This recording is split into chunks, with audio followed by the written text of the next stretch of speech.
Whenever I see earbud-type headphones, I imagine the sound is like this. And whenever I saw headphones over $50, I used to wonder, is it really worth it? Can you actually hear the quality? Today, I was lucky enough that Soundpeats sent me their new Air5Pro to test. These are headphones priced at around $70. In the description, I'll leave you the link and a discount coupon in case you're interested. When I saw the price, I thought, do they fly or what? And honestly, when I tried them out, I was very impressed by their audio quality. But don't think I'm only going to tell you the good stuff. I'll also share the things I didn't like. Stick around for the full video and I'll tell you all about it.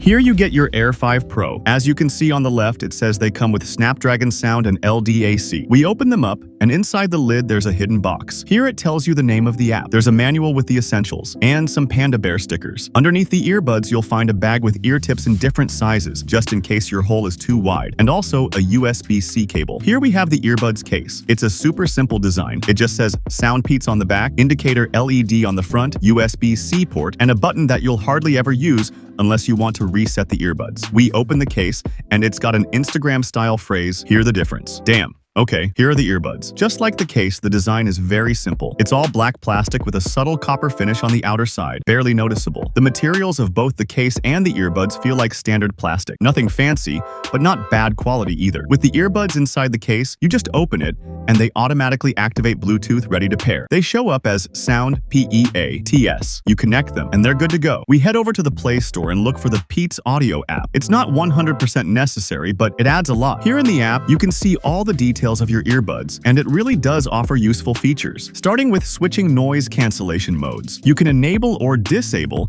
having the earbuds connected to two devices at the same time. You can disable the earbuds touch panel if you don't like using gesture commands. Activate game mode to reduce latency. This option, which I really like, allows you to redefine the touch commands of the earbuds. By default, there is a preset configuration, and each earbud has 4 actions: 1 tap, 2 taps, 3 taps, and a long press. You can configure them however you want to control volume, skip or go back a track, activate noise cancellation modes, game mode, and even call up the voice assistant. This is very useful if you're already used to another pair of earbuds with certain controls. You can replicate them here, or maybe just stick to the essentials. The possibilities are many, and it's very convenient. It works perfectly. Or as I mentioned, you can also disable these commands altogether. Here in this menu, the last option is to activate LDAC. In More Functions, you'll find other utilities. First, to update the earbuds software, to reset them. LE Audio is also something quite technical, but it's basically a Bluetooth protocol that allows the earbuds and the device to consume less power without losing quality. It's not compatible with all smartphones. Fit Test is a very important and almost essential option. It helps you wear the earbuds properly. I know it sounds kind of silly, but I'll explain in a moment. There's also another option here to locate your earbuds.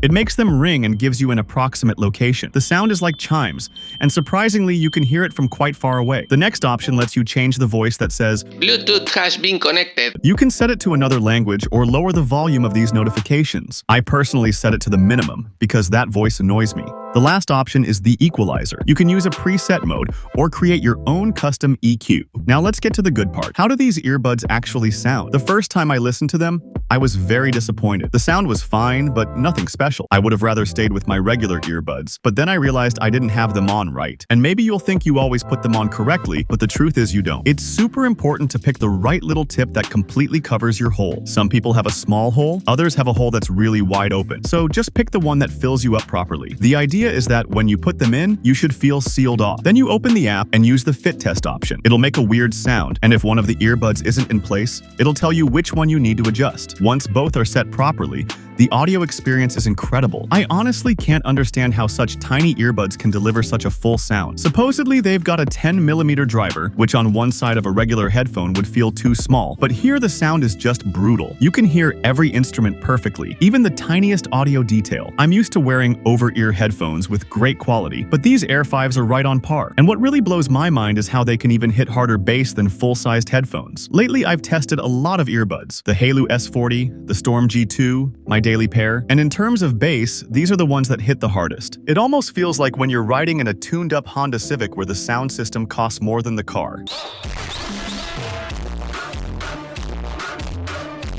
The quality isn't better than full-sized headphones, but it's right up there with them. The bass, though, is definitely superior. And what I also really loved is the noise cancellation. It's got 3 modes: transparency mode, which boosts external sounds so you hear more clearly, medium mode, which is a balanced setting, and full cancellation mode. Once you activate it, it's like the whole world disappears and suddenly all you hear is your blood and your heartbeat. It feels like someone's covering your ears. It's a really strange sensation, but combined with music, it's just perfect. If you play one of those 8D songs, it blows your mind. It's like being in another world. It feels really strange. So much silence and music all around your environment. The surround sound is achieved very well. It feels like in this Dolby Atmos video. As for the codec, when you connect them, the aptX codec shows up, which is from Snapdragon. The codec topic is something very technical to explain, but basically each codec defines sound quality, latency, stability, and battery consumption. There are multiple codecs, but aptX and LDAC are among the best, and these headphones have the best codecs. But don't get too carried away with the codec. What these allow is music with less compression, but for that you'd need to get music in FLAC or WAV format without compression and use a player that supports those files. Music from Spotify, YouTube, or MP3s is always compressed, so the codec doesn't really matter much. And if you use LDAC, uncompressed files, and a powerful player, honestly, you won't notice much of a difference, maybe a bit more brightness in the music, but your ear has to be very well trained. I feel that's more for advanced users, the true audiophiles. If you're an average user, don't be impressed by the codecs. As for the microphone, it sounds like this. This is a test of the microphone of the Air 5 Pro. This is how the other people hear you when you use these headphones to calls.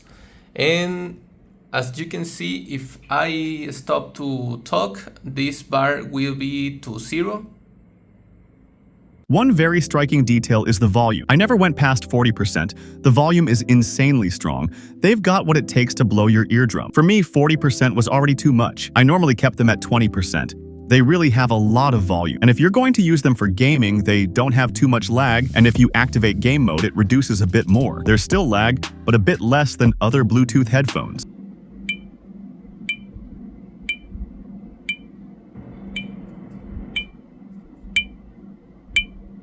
And their battery is 35 milliamp hours per earbud, and the case is 520 milliamp hours. The earbuds last between 5 and 7 hours of continuous use, and with the case you get about 37 hours of battery. As for comfort, personally, I don't like in-ear headphones. I don't like having something poking my ear canal all the time, but that's just a matter of taste. And the downside, the price, it's not expensive, but definitely not everyone is willing to spend $70 on headphones. For me, they're worth it if you're an in-ear headphone user. But if you're a big headphone user, better stick to your big ones. Well, friends, I'll leave this video here. In the end, you'll come to your own conclusion. Tell me about it in the comments. See you in the next one. Over and out.